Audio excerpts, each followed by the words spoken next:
Fall Forward, a speech on risk, failure, and purpose. I have come to realize something simple, yet profound. Nothing in life is worthwhile unless you take risks. I want you to let that sink in for a moment. Nothing. You see, Nelson Mandela once said, "There is no passion to be found playing small, in settling for a life that is less than the one you are capable of living." So I ask you now, are you playing small? Are you settling? Have you chosen the safe path, the easy road, the one with the fewest obstacles, but also the fewest rewards? When you applied to college, when you chose your major, when you started thinking about your future, I know people told you, be practical. Have a backup plan. Make sure you've got something to fall back on. And I ask you, why? Why would I want to fall back on anything? If I fall, I want to fall forward. I want to fall in the direction of my dream, because at least then I can see what's in front of me. I can see what I might hit, what I might overcome. Let me tell you something about finishing what you start. Without consistency, you will never finish anything. So if you're going to take risks, and I hope you do, take risks on something that sets your soul on fire. Do what you are passionate about. Take chances, be bold enough to fail. Because here's the truth. You will fail. You know, there's an old IQ test involving 9 dots. The goal is to connect all 9 dots with just 4 straight lines without lifting your pencil. And the only way to solve it is to go outside the box. So don't be afraid to think outside that box. Don't be afraid to fail and fail big. Don't be afraid to dream and dream big. But let me tell you this. Dreams without goals are just dreams. They'll keep you asleep. They'll keep you comfortable. And when you wake up, you'll realize you were just standing still all along. Let's talk about failure. Reggie Jackson, the great baseball player, struck out 2,600 times. That's more than anyone else in baseball history. But do people remember the strikeouts? They remember the home runs. Thomas Edison, he conducted 1,000 failed experiments. But we don't talk about those 1,000 failures because on the 1,001st try, he succeeded, and the world had the light bulb. Every failed experiment brought him one step closer to that breakthrough. So I say it to you again. Fall forward.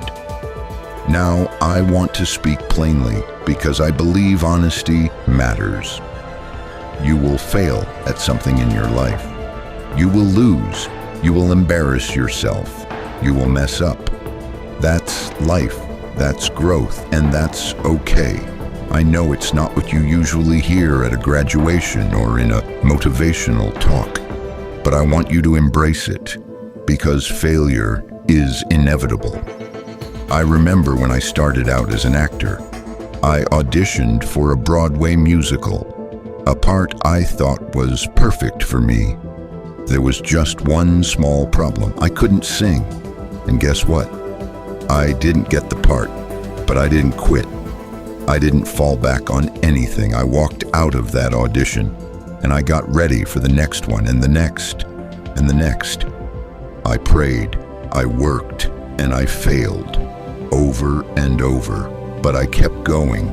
There's an old saying, hang around the barbershop long enough and sooner or later, you're gonna get a haircut.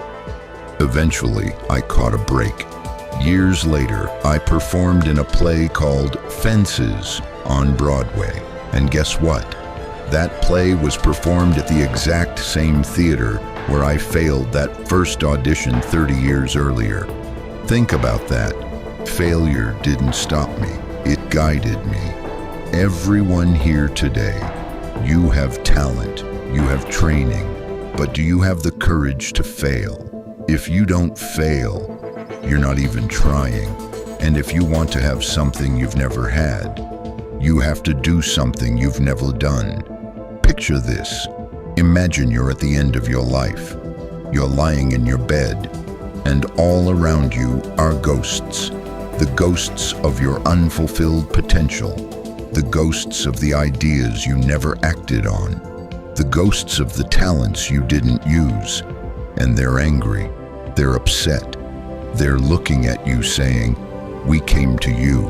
We wanted to be brought to life. And now we must die with you because you didn't take the chance." So I ask you today, how many ghosts will be standing around your bed when your time comes? The world needs you. I just returned from South Africa. Beautiful country, but full of places that need help. But not just there. The Middle East needs you. Japan needs you. Your own hometown needs you. The world needs what you have. And what do you have? Some of you have money. Some of you have patience. Some of you have kindness or creativity or love. Some of you have the ability to listen, to heal, to lead. Whatever it is, what will you do with what you have? It's not about how much you have. It's about what you do with it. And let me tell you something about figuring out where you're going. Sometimes failure is the best way.